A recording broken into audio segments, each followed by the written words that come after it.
Hello and welcome students to the online classes of communication technology. It's week 7th and it's week 6th and I'm here your instructor Mohsen Khan. So today we are going to start vestigial sideband suppressed carrier modulation, which we can also represent through VSB-SC. VSB stands for vestigial sideband suppressed carrier. We studied single sideband suppressed carrier modulation in the last class, which is bandwidth efficient modulation. Last class में हमने पढ़ा था single sideband suppressed career, जो कि एक bandwidth efficient modulation है, और इससे पहले हमने स्टडी किया था double sideband suppressed carrier modulation, जो कि बैंडविड्थ के लिहाज से इतना एफिशिएंट नहीं है। थोड़ी सी रिवीजन करते हैं। ये हमारे पास एक फोरियर ट्रांसफॉर्म है, किस चीज़ का? एम ऑफ टी का। And what is actually m of t? M of t हमारे पास जो सिग्नल है जिसको हम ट्रांसमिट करना चाह रहे हैं, और ये एम ऑफ एफ उसी का फोरियर ट्रांसफॉर्म है। तो हमने डबल साइडबैंड सप्रेस्ड कैरियर में हमने पढ़ा था कि जब हम किसी सिग्नल को एम ऑफ टी को किसी साइनोसाइडल सिग्नल के साथ मल्टीप्लाई कर लेते हैं, तो हमारे पास जो फ्रीक्वेंसी डोमेन में है, फ्रीक्वेंसी डोमेन में ये अगर उसी का स्पेक्ट्रम है मिसिड सिग्नल का, तो ये प्लस एफ सी और माइनस एफ सी तक शिफ्ट हो जाता है। तो इससे तो हमारा एक वो रिक्वायरमेंट भी पूरी हो जाती है कि जो अब इसी का जो फ्रीक्वेंसी है वो हाई हो जाती है, जो कि मैच हो जाती है किस चीज़ के साथ? चैनल के साथ। तो एक रिक्वायरमेंट कम्युनिकेशन की पूरी हो जाती है। लेकिन इसमें मसला फिर क्या आ जाता है कि हमारे पास जो यूज़फुल इंफॉर्मेशन होता है वो इसी पॉजिटिव हाफ साइड पे होता है, और नेगेटिव साइड जो है ये सिर्फ इसी का मिरर है, जो इसका मतलब है कि हमारे पास यूजलेस है। हम अगर सिर्फ इसी पॉजिटिव हाफ साइड को अगर हम या अपर साइड बैंड को अगर हम ट्रांसमिट कर लेते हैं तो भी हमारी कम्युनिकेशन कंप्लीट हो जाती है। लेकिन डबल साइड बैंड में एक्चुअली होता क्या है कि ये पूरा जो एम एफ एफ है या पूरा जो स्पेक्ट्रम है ये ट्रांसमिट हो जाता है। तो इसका मतलब ये है कि हम ट्रांसमिट ये साइड करना चाहते हैं और साथ में ये भी ट्रांसमिट हो जाता है। तो हमने लास्ट टाइम या हमने पढ़ा था कि डबल साइडबैंड सप्रेस्ड कैरियर में हमारे पास क्या हो जाता है? B hertz extra bandwidth utilize हो जाती है, तभी इसको कहा जाता है कि ये हमारे पास बैंडविड्थ एफिशिएंट नहीं है।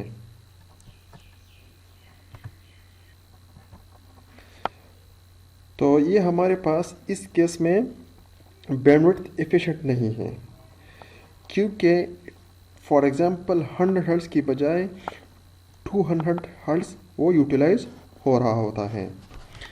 फिर हमने स्टडी किया कि सिंगल साइडबैंड सप्रेस्ड कैरियर। तो सिंगल साइडबैंड सप्रेस्ड कैरियर वो हमारे पास क्या है? वो हमारे पास बैंडविड्थ एफिशिएंट है। क्यों बैंडविड्थ एफिशिएंट है? क्योंकि इसमें हमने पढ़ा था कि हम सिर्फ और सिर्फ ये जो हमारे पास सिंगल साइड है इसको हम क्या कर लेते हैं? इसको हम ट्रांसमिट कर लेते हैं या मॉड्यूलेट कर लेते हैं, जिस तरह के यहाँ पे आप लोगों को दिखाया गया है कि प्लस एफ सी पे और माइनस एफ सी पे सिर्फ और सिर्फ शिफ्ट हो गया है, सिर्फ और सिर्फ ये साइड शिफ्ट हो गया है प्लस एफ सी पे और माइनस एफ सी पे। इसमें ये साइड बैंड जो है ये मॉड्यूलेट या ट्रांसमिट नहीं होता। तो तभी single side band suppressed career को हम क्या कहते हैं? बैंडविड्थ एफिशिएंट मॉड्यूलेशन कहते हैं। So in DSB suppressed carrier modulation, both the side bands are transmitted, which is not efficient. ठीक है, दोनों साइड्स ट्रांसमिट हो जाता है, तो इसका मतलब है कि हमारे पास बैंडविड्थ एफिशिएंट नहीं है। As information is contained in only one half side band. जिस तरह मैंने आपको बताया कि इंफॉर्मेशन सिर्फ और सिर्फ एक ही साइड बैंड में होती है। In single sideband we can send only one sideband through Hilbert transform। अब ये जो हाफ साइडबैंड है या सिंगल साइडबैंड है, इसको हम इससे किस तरह अचीव करेंगे? तो वो हमने पढ़ा था कि सबसे पहले हम इस मिक्स्ड सिग्नल का क्या फाइंड करेंगे, हिल्बर्ट ट्रांसफॉर्म फाइंड करेंगे। और इसकी इक्वेशन हमने पढ़ी थी कि वो है phi single side band suppressed carrier time domain में है एम टी काज ओमेगा सी T minus plus M H sine omega सी टी। सो ये एम एच ऑफ टी ये जो है ये हमारे पास क्या है, इसी मैसेज सिग्नल का हिल्बर्ट ट्रांसफॉर्म है। ठीक है, तो सबसे पहले हम मैसेज सिग्नल का हिल्बर्ट ट्रांसफॉर्म फाइंड करेंगे, तभी हम single side band suppressed carrier modulation कर सकते हैं। तो this image t is Hilbert transform, ये हमारे पास क्या है, हिल्बर्ट ट्रांसफॉर्म है। But Hilbert transform is hard to realize. So Hilbert transform हमारे पास प्रैक्टिकली और सॉर्ट ऑफ हार्ड है टू अचीव, इम्पॉसिबल है। So Hilbert transform is hard to realize. This transform keeps the amplitude same but give each frequency a shift of pi by 2. So Hilbert transform actually क्या करता होता है कि ये हमारे पास amplitude same रखता है, लेकिन each and every frequency component को पाई बाई 2 का फेज शिफ्ट देना पड़ेगा, तभी single side band suppressed carrier modulation जो है वो पॉसिबल होगी। So Hilbert transform is hard to realize. So ये हमारे पास यूज एज सच नहीं होता। So now vestigial side band which takes little portion of left side band. अब होता क्या है कि हमारे पास वेस्टिजियल साइड बैंड इस तरह होता है कि सबसे पहले इसके लिए हम क्या करेंगे, डबल साइड बैंड वो अचीव कर लेंगे। ठीक है, ये माइनस एफ सी पे है और ये पहला वाला जो था वो प्लस एफ सी पे है। ये हमारे पास डबल साइड बैंड है। ठीक है, तो वेस्टिजियल साइड बैंड अब क्या होगा कि ये अब इसमें एक्चुअली होगा ये कि एक साइड तो फुली मॉड्यूलेट होगा और दूसरा साइड का थोड़ा सा पोर्शन वो मॉड्यूलेट होगा। लाइक इस तरह मॉड्यूलेट होगा कि ये तो फुल, ये साइड फुल मॉड्यूलेट हो जाएगा और थोड़ा सा पोर्शन इसका मॉड्यूलेट हो जाएगा। ठीक है, सिमिलरली यहाँ पर अपर साइड बैंड मॉड्यूलेट हो जाएगा और थोड़ा सा पोर्शन इस साइड बैंड का मॉड्यूलेट हो जाएगा। तो इसके बाद जो हमारे पास वेवफॉर्म बन जाती है या स्पेक्ट्रम आ जाती है वो ये बन जाती है। तो यहाँ पे आप लोग देख सकते हैं कि यहाँ पे इस तरह आ जाता है। तो ये हमारे पास ये राइट साइड फुली और ये हमारे पास थोड़ा सा पोर्शन मॉड्यूलेट हो जाता है। सिमिलरली यहाँ पे तो अब अगर हम कंपेयर कर ले डबल साइड बैंड में और वेस्टिजियल साइड बैंड में, तो यहाँ पे हमारे पास क्या होगा, अगर यहाँ पे हमारे पास 100% बैंडविड्थ यूटिलाइज हो रही है तो यहाँ पे हम ये डिसाइड कर सकते, ये देख सकते हैं कि 75% यूटिलाइज होगी, 25% हमारे पास फिर भी सेव हो जाती है। तो it's also a sort of bandwidth efficient modulation. ठीक है, क्योंकि इसमें डबल साइड बैंड की तरह दोनों साइड बैंड्स मॉड्यूलेट नहीं होते और ना सिंगल साइड बैंड मॉड्यूलेशन की तरह हाफ साइड बैंड मॉड्यूलेट होता है, बल्कि वेस्टिजियल साइड बैंड में एक साइड बैंड फुली और थोड़ा पोर्शन दूसरे साइड बैंड का मॉड्यूलेट हो जाता है। तो it's actually vestigial side band modulation. इसको अगर हम मैथमेटिकली लिख लें तो इसकी इक्वेशन ये बन जाती है कि V S B of f m of F plus s c f plus F C plus M F minus F c n two h i f. अब ये एच आई एफ क्या है, एच आई एफ हमारे पास है input filter. Input filter का मतलब ये है कि डबल साइड बैंड से हम इसको किस तरह अचीव करेंगे, तो इसके बीच में हम क्या करेंगे, एक फ़िल्टर अप्लाई करेंगे, तभी हम ये अचीव करेंगे और हमारे पास इसकी जो इक्वेशन है वो ये बन जाएगी।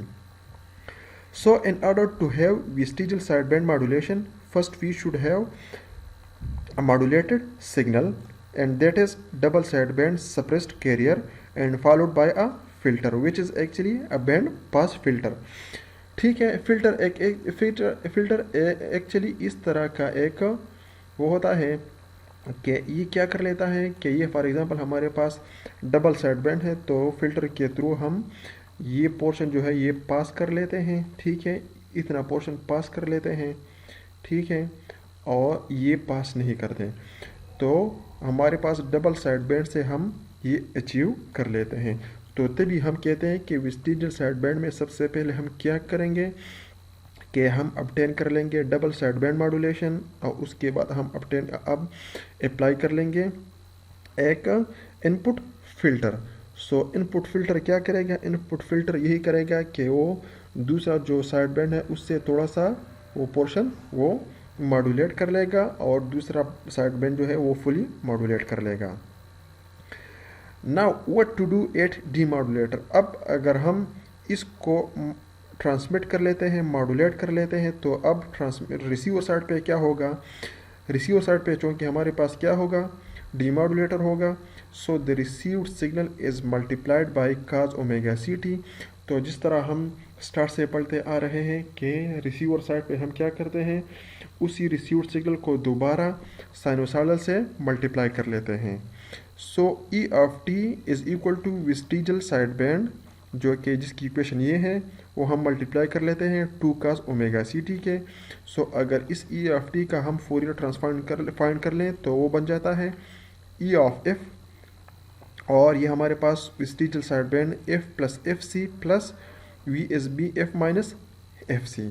क्योंकि अब आप लोगों के जहन में आएगा कि यहाँ पे f प्लस एफ सी और f माइन एफ सी क्यों आ गए, क्योंकि यह अब मल्टीप्लाई हो गया साइनोसाइडल से, ठीक है। और साइनोसाइडल क्या कर लेता है, उसको उसी फ्रीक्वेंसी पे दोनों साइड पे शिफ्ट कर लेता है, पॉजिटिव फ्रीक्वेंसी पे और नेगेटिव फ्रीक्वेंसी दोनों साइड्स पे शिफ्ट कर लेता है। So pass this through a low pass filter. अब क्या कर लेते हैं कि इसी सिग्नल को रिसीवर साइड पे हम क्या कर लेंगे, एक आउटपुट फिल्टर के थ्रू पास कर लेंगे, ठीक है। जो कि हमारे पास कौन सा फिल्टर होगा, हाई पास फिल्टर या बैंड पास फिल्टर होगा, ठीक है। सॉरी, जो कि होगा हमारे पास क्या होगा, जो कि हमारे पास लो पास फिल्टर होगा, ठीक है। लो पास फिल्टर यहाँ पे क्यों अप्लाई कर रहे हैं, जिस तरह आप लोगों को डबल साइड बैंड मॉड्यूलेशन से पता होगा कि हमारे पास जो डीमॉड्यूलेटर साइड पे है, हमारे पास वहाँ पे हाई फ्रीक्वेंसीज भी जनरेट होंगी। तो अगर हम हाई फ्रीक्वेंसीज को फिल्टर आउट करना चाहते हैं तो उसके लिए हम क्या अप्लाई कर देते हैं, और लो पास फिल्टर अप्लाई कर देते हैं। सो हमारे पास क्या होगा, इसको अगर हम इस इक्वेशन को हम किस चीज़ से पास कर लेंगे, एक लो पास फिल्टर से पास कर लेंगे। तो ये हमारे पास एच नॉट ऑफ एफ क्या है, हमारे पास लो पास फिल्टर है। तो अब इसका मतलब ये है कि जब हम रिसीव्ड सिग्नल को cos ओमेगा सी टी के साथ मल्टीप्लाई कर लेते हैं और फिर एक लो पास फिल्टर से पास कर लेते हैं, तो हमारे पास क्या आना चाहिए, हमारे पास मैसेज सिग्नल ही आना चाहिए। So after passing through a low pass filter we must get m of f. Now what is actually m of f? Fourier transform of message signal, which is actually m of t. So we can say m of f must be equal to e of f dash. Put value of equation 1 in 2, we get, हमारे पास second equation ये है और first equation हमारे पास यही थी। तो हमारे पास यहाँ पे वेस्टिजियल साइड बैंड का इक्वेशन है, ठीक है। लेकिन यहाँ पे आप लोग देख सकते हैं कि पाई वी एस बी एफ है, और यहाँ पे अब क्या है, एफ प्लस एफ सी है।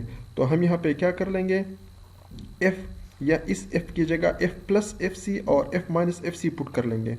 तो यहाँ पे एफ प्लस एफ सी, तो यहाँ पे भी आ जाएगा एफ प्लस एफ सी, तो ये बन जाएगा एफ प्लस 2 एफ सी, और यहाँ पे बन जाएगा एफ प्लस एफ सी, तो एफ सी plus F c minus F c cut जाएगा, तो हमारे पास बन जाएगा एम ऑफ एफ बन जाएगा। तो यहाँ पे आप लोग देख सकते हैं कि हम अगर वही इक्वेशन इस इक्वेशन को पुट कर लेते हैं इसी सेकंड नंबर इक्वेशन में, तो हमारे पास इक्वेशन ये बन जाएगा, ठीक है।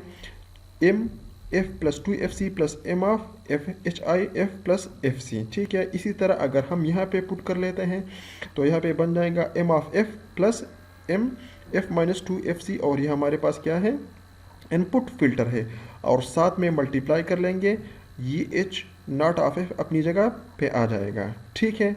सो इसी तरह आउटपुट फिल्टर है, हमारे पास लो पास फिल्टर है, so it will not pass high frequencies. तो हमारे पास ये जो फ्रीक्वेंसी है 2fc, क्योंकि कैरियर फ्रीक्वेंसी जो कि हम डिनोट करते हैं FC पे, वो ऑलरेडी हाई फ्रीक्वेंसी होती है, तो जब हम उसको 2 से मल्टीप्लाई कर लेते हैं तो वो और भी हाई बन जाती है। तो ये हमारे पास जो फिल्टर है, लो पास फिल्टर है, वो इन हाई फ्रीक्वेंसीज को पास आउट नहीं करता, ठीक है, सिर्फ और सिर्फ लो फ्रीक्वेंसीज को पास करता है। सो MF plus 2FC and MF minus 2FC would not pass through low pass filter, that is H naught of F. सो हमारे पास इक्वेशन क्या बन जाएगी, इक्वेशन ये बन जाएगी, यहाँ पे अगर हम ये पास नहीं करता, ये पास नहीं करता, तो इक्वेशन हमारे पास जो है वो ये बन जाएगी कि M of F HI F plus FC plus HI F minus FC H naught of F is equal to M of F. So M of F will cancel out with M of F, ठीक है, क्योंकि ये ultimately यहाँ पे equal है M of F के, ठीक है। सो ये अगर हम काट लेंगे तो कैंसल आउट कर लेंगे, this will give us a relation between input filter and output filter. Output filter should be H naught of F is equal to 1 by HI F plus FC plus HI F minus FC के, ठीक है, क्योंकि यहाँ पे हमारे पास 1 आ जाएगा तो ये यहाँ पे आ जाएगा और H naught of F यहाँ पे सेपरेट एलोन रह जाएगा। सो ये इक्वेशन विदहोल्ड करता है जब हमारे पास फ्रीक्वेंसी है वो बैंडविड्थ से मिनिमम हो, ठीक है, लेस हो। सो इसको अगर हम मॉडिफाई कर लेंगे तो HI plus HIF minus FC is equal to बन जाएगा 1 के। इसका मतलब ये है कि अगर हम इस फिल्टर को इस फिल्टर के साथ जब हम एड अप कर लेंगे तो हमारे पास ये 1 बन जाएगा, ठीक है, मैग्नीट्यूड 1 बन जाएगा और दोबारा हमारे पास वही सिग्नल रिसीव हो जाएगा, ठीक है।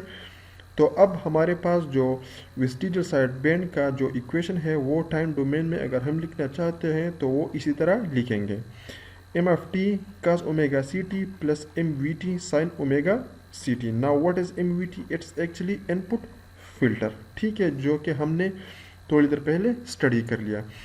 तो ये अब हमारे पास क्या है, ये हमारे पास a sort of symbolic representation of vestigial side band. ये हमारे पास मैसेज सिग्नल है, ये हमारे पास साइनोसाइडल है, ये दोनों मल्टीप्लाई हो जाएंगे और इसको हम पास कर लेंगे इनपुट फिल्टर से और यहाँ पे ये ट्रांसमिट हो जाएगा, तो ये रिसीवर साइड पे रिसीव हो जाएगा। इसको दोबारा मल्टीप्लाई कर लेंगे इसी के साथ और हमारे पास आउटपुट फिल्टर अप्लाई कर लेंगे और हमारे पास दोबारा M of t रिसीव हो जाएगा। सो अल्टीमेटली एंड फाइनली हमारे पास जब वेस्टिजियल साइड बैंड को अगर हम यूज़ करना चाहते हैं तो उसके लिए हमने पहले सबसे क्या जनरेट करना पड़ेगा, double side band suppressed career generate करना पड़ेगा और उसको फिर एक इनपुट फिल्टर से पास करना पड़ेगा, ठीक है।